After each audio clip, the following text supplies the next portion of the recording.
Hello and welcome. My name is Hannah Manjette, and today I'm going to be talking to you about creating clarity for business success in 2015.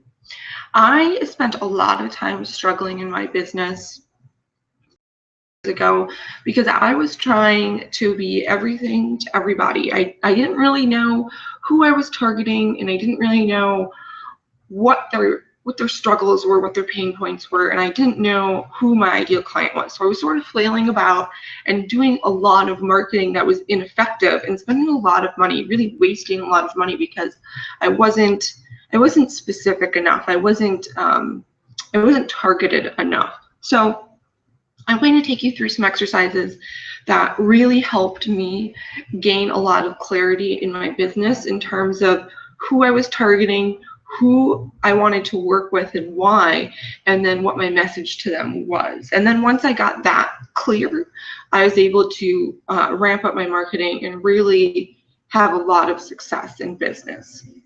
So without further ado, let's get started.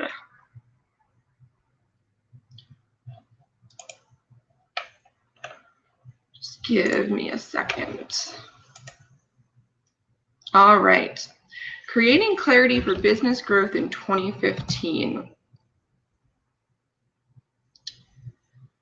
So like I said, we're going to take you through exercises to identify your target market, your ideal client, and your meaningful marketing message. Now, there's going to be a few other little snippets in this discussion as well, but those are the main points.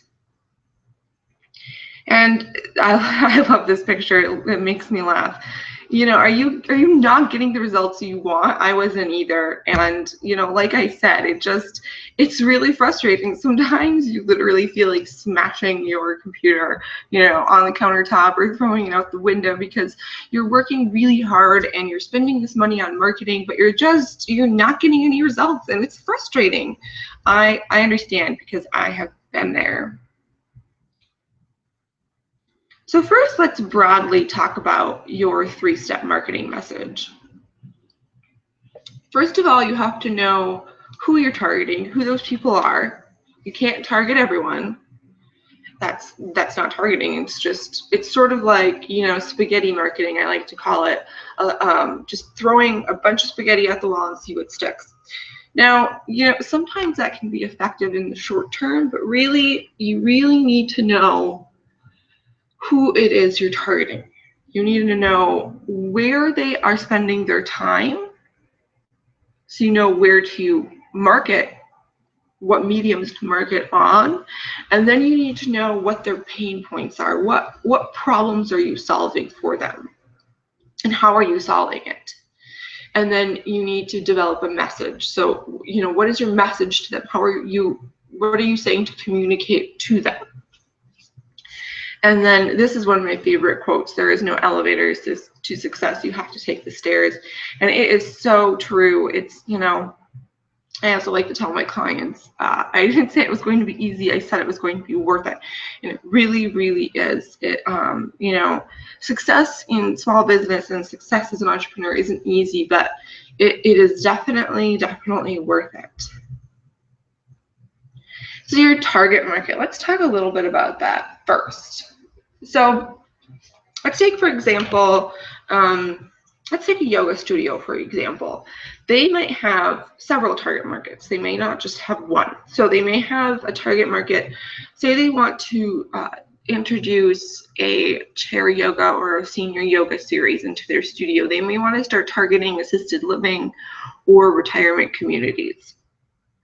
Or they may want to start targeting women who are expectant mothers, for example. Maybe they want to do a prenatal yoga series. So they may want to reach out to OBGYN offices and see if they can leave some of the marketing materials there. Or perhaps they want to start targeting men, for example. So, they may want to market themselves as a cross-training avenue for men. So they may want to reach out to like Tough Mudder races, marathon races, things like that, running clubs, skiing clubs, things like that, even golfers. they can market themselves as a cross training to what these men are already doing in their lives. And then they may want to, yoga studios tend to be a little bit more expensive, so their crowd tends to be a little bit more upscale. So maybe they want to target professional networking clubs where men and women who attend these networking events probably are have professional careers, and they probably have the disposable income that they need to spend on a yoga class in a studio, for example. Or let's take a coaching business, for example, a business coaching business. So they could be, they could have some products for existing coaches on how to take your coaching business to the next level. And then they could have another one where they're helping new coaches or coaches that don't even have a business yet become coaches. How do you become a coach? What is that process, and how do you build a successful coaching business, for example? And since coaches primarily work from home, online avenues, online social media outlets is a great way to reach them. So what you want to do is you really want to start thinking about where it is that your target market hangs out. So start thinking about their lifestyle, their hobbies. Where do they live? What age range are they in? What are their interests? How much income do they make? You really want to think about their demographics and then their extracurricular activities as well. So, where do they work? Where do they hang out? Where do they go with friends? Where do they go with their spouses or significant others? You really want to start painting a picture of their life. And you want to be writing this down. So, how old are they? Do they have kids or not? Are they retired? Are they, starting their professional career? Are they in the middle of their professional career? And, where do they hang out when they're not at work or when they're not at home? And where do they work? What type of industries do they work in? What kind of disposable income do they have? You want to start thinking about all of that and really, really get to know your target market really well. Get to know their daily lives and their routines, their interests, their activities, their passions, their frustrations. You really want to sit down and think through who your target market is and the demographics and the descriptors. And then you want to break them into maybe 1 to 3 different markets. So now we're segmenting the market a little bit. So before, when I talked about that yoga studio, when I talked about targeting seniors versus expectant mothers versus men, and then sort of throwing a net over it all and targeting professional men and women. So that was 4 different segments of the market. So you can definitely have more than one target market, but you want to be specific about what that different segment of the market is, and really get to know each of those different segments as well.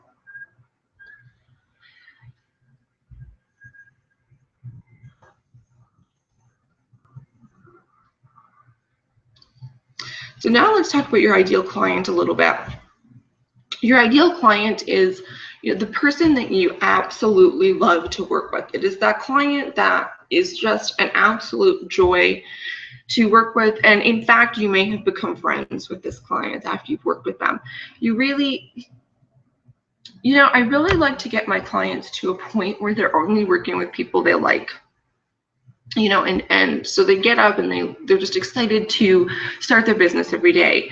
And who doesn't want to work with these clients they love? We all do, right? I think we all have those clients that kind of, make us groan or roll our eyes, and, that we'd rather not work with. So, imagine if you knew who exactly your ideal client was, and then you could target them and attract them into your business, and you only worked with your ideal client. It would be pretty amazing, wouldn't it? Well, we are going to figure out who your ideal client is. And again, you're probably going to want to have a pen and paper to write some of this stuff down.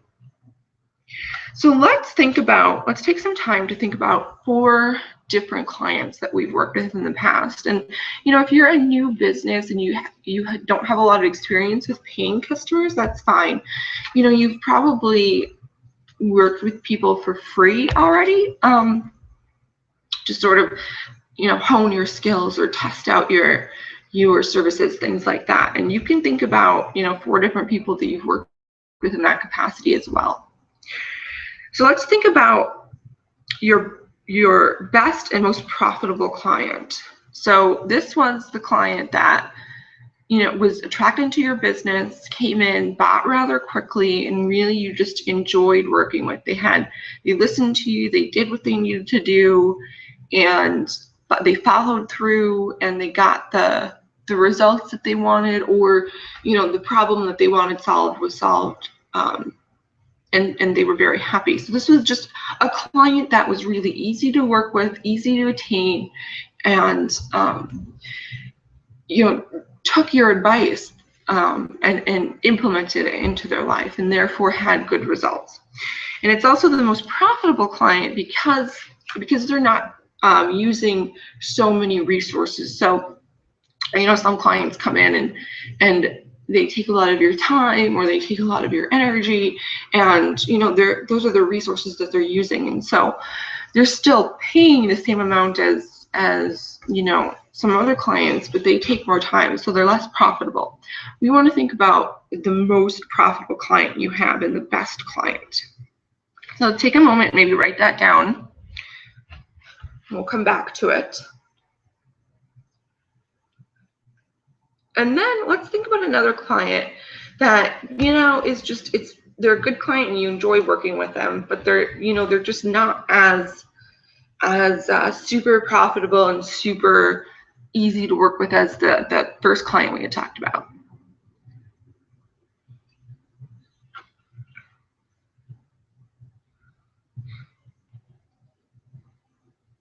And then let's think about a client who buys the most from us. So, one of those people that just keep coming back for more, a lot of repeat business, or, maybe the first time that they came in or contacted us, they bought a lot. They had a really high ticket.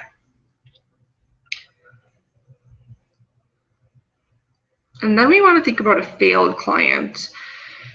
And these people are either people who don't pay you, or maybe they pay you some, but they don't pay you everything that they owe you, or they just, they're not profitable because they take up a lot of your time, energy, and resources. So they're just, even if they are paying, they're not very profitable. And write that one down too. So now you should have 4 different clients. And now let's go back to sort of, what we had talked about a little bit ago about when you're looking at these 4 clients, just take a moment and think about them. Think about what industry are they in?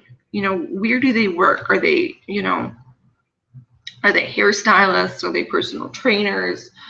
Are they doctors? Are they dentists? Are they bartenders? Are they stay-at-home moms?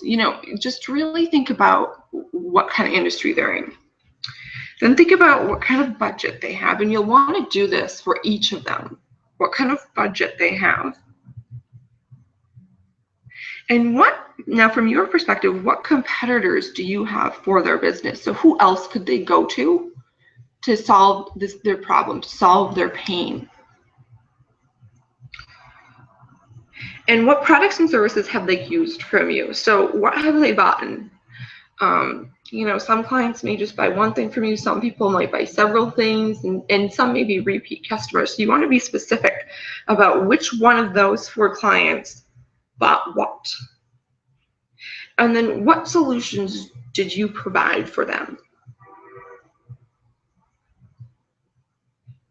And then when you start thinking about what solutions you provided, start thinking about, what other benefits that you provide either through a product or a service in your business that you could possibly sell to them. And then which of those 4 clients are willing to pay for that additional product or service that would help them solve their pain, their issue that they're having.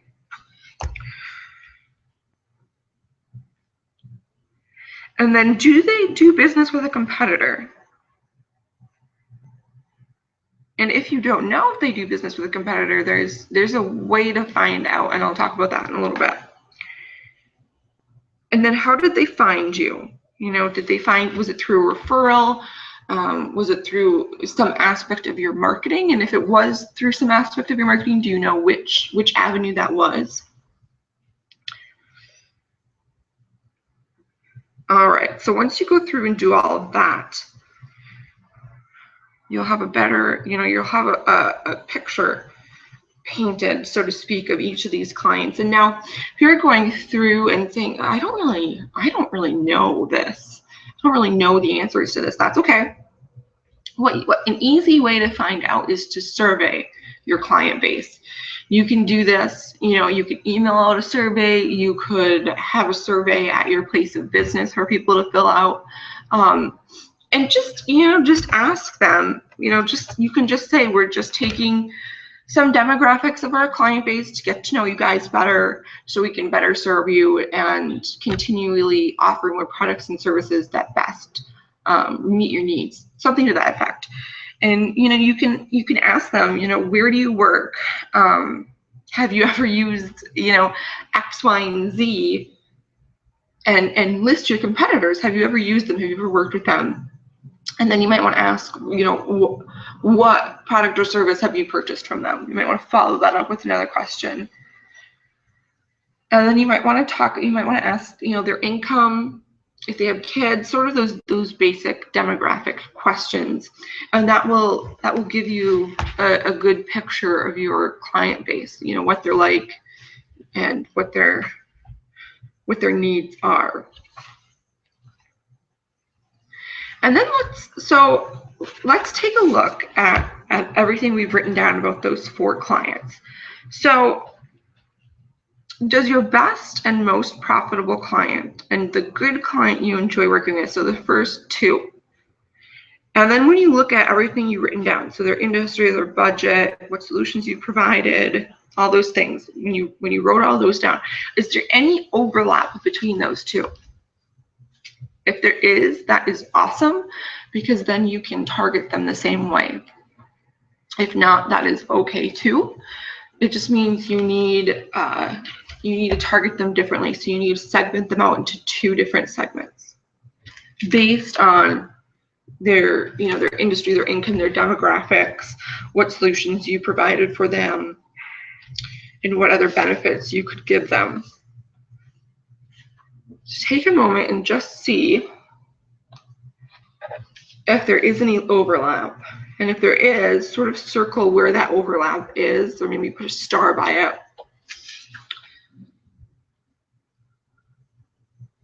And then you'll know that that is how you're going to, that's how you can target those quote unquote best clients. Those clients that make you the most money and that you enjoy working with the most. And that is who we want to attract more of into our business. So based on that information that we just wrote down, how can we target those 2 people, those 2 types of people? And then, does your ideal client want to achieve an outcome, solve a problem, or both? So are they looking for you to solve a problem for them, or are they looking for them to do some sort of work and then there's an outcome based on their work that they put into it? Or maybe it's a combination of both.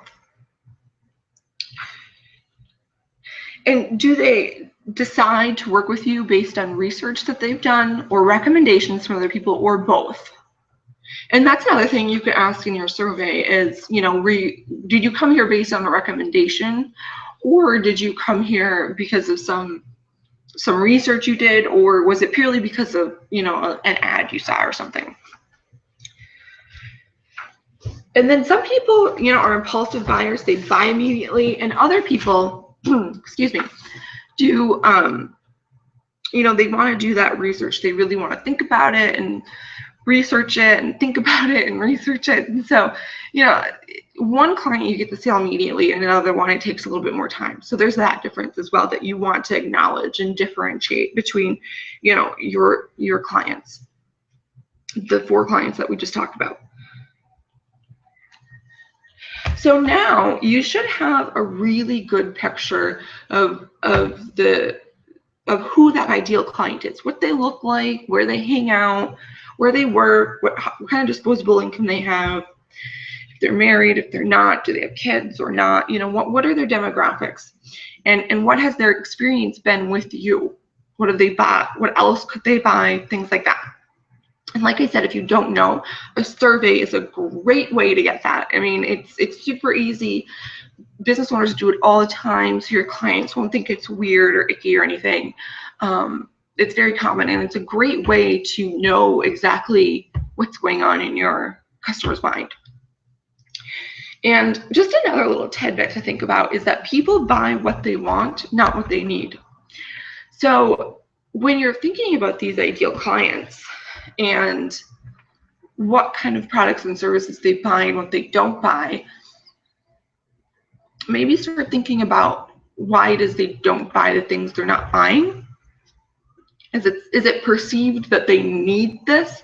Because people, like I said, people don't buy what they need, they buy what they want. So you can still offer the same product or service, but spin it a little bit with your marketing, so it seems like they're buying something that they want, like it's a want item, not a need item.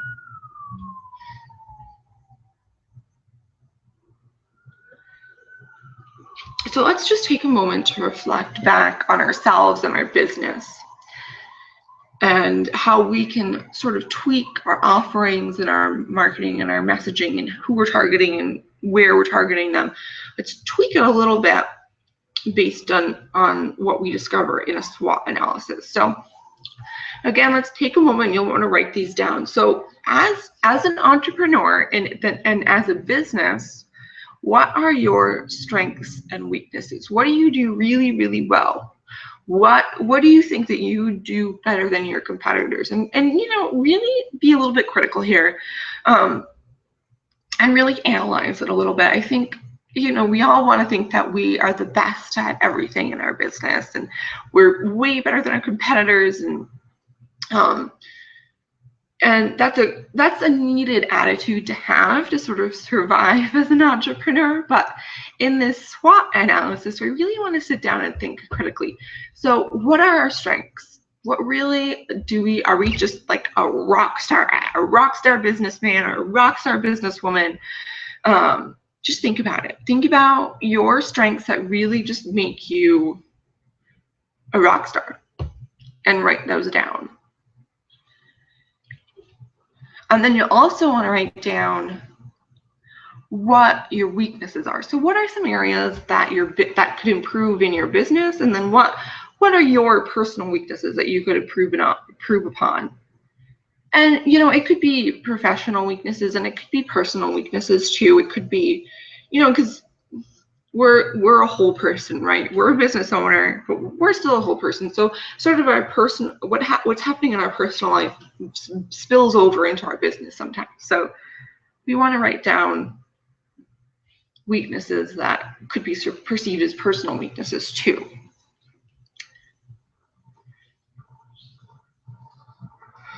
And then what do you see as your opportunities in the market? So what aren't your competitors doing that you could be doing, that you could be doing?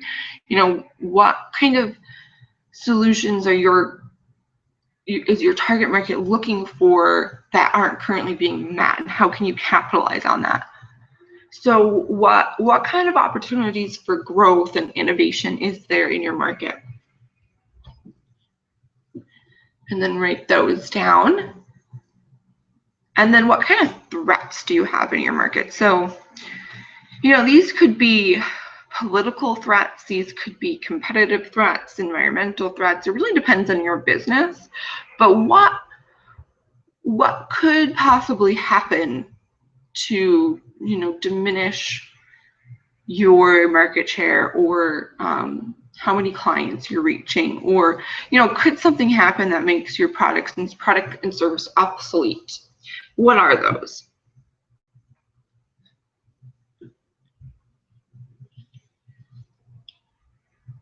Okay, so now we have a good picture of target market, what that looks like as a whole. and maybe the different segments of the target market we're going to be targeting. We have a good picture of who our ideal client is, where they work, what kind of budget they have, what kind of products and services they've already purchased from us, what other products and services they could purchase from us, things like that. So now we're going to put it all together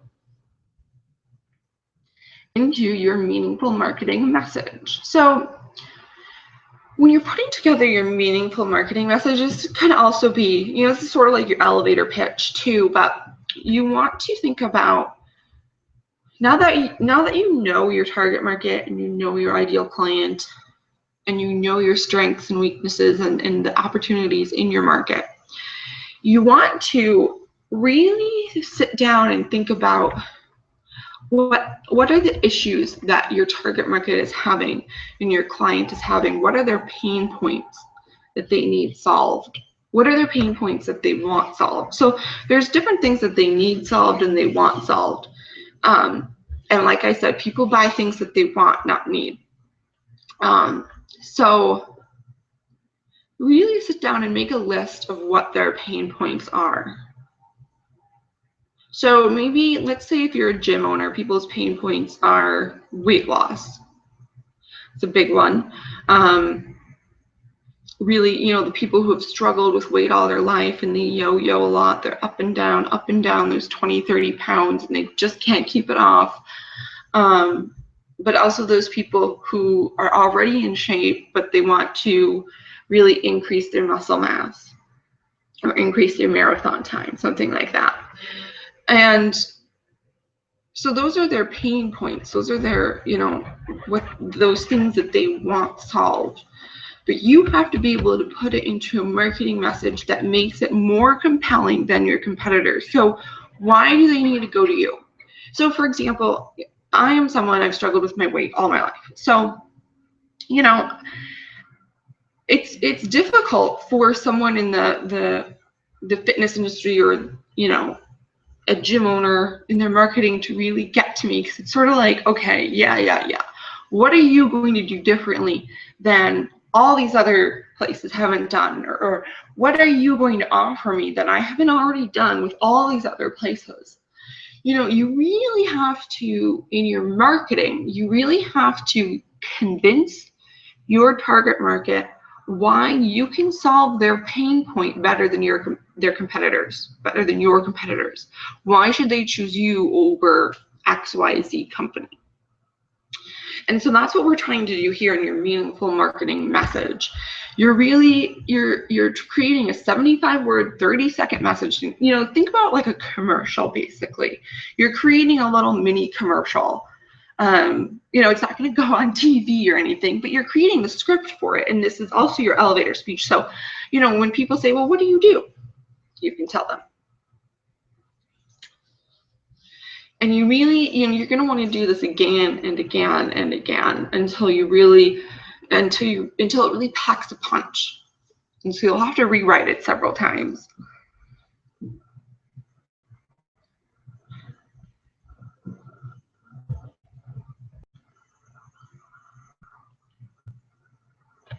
All right, so that is that. I hope you enjoyed it and I hope you found it helpful. There's a replay of this. I know there was a lot of information and I told you to write down a lot. So there is a replay of this. You can go through replay, start and stop it if you want, at my website. And there'll be a workbook up there as well, a 90-day action plan that kind of walks you through this whole talk. So you can, and the workbook has areas that you can write on. So you can actually just print it off and go through it yourself and write it down. And you may want to re-listen to this again so you have sort of, some of the things I'm saying along with you while you're working through the workbook. And then there's an action plan too. So it sort of makes you set goals on how you're going to implement different things into your business. And that's just my name, hannahmanjet.com/webinar.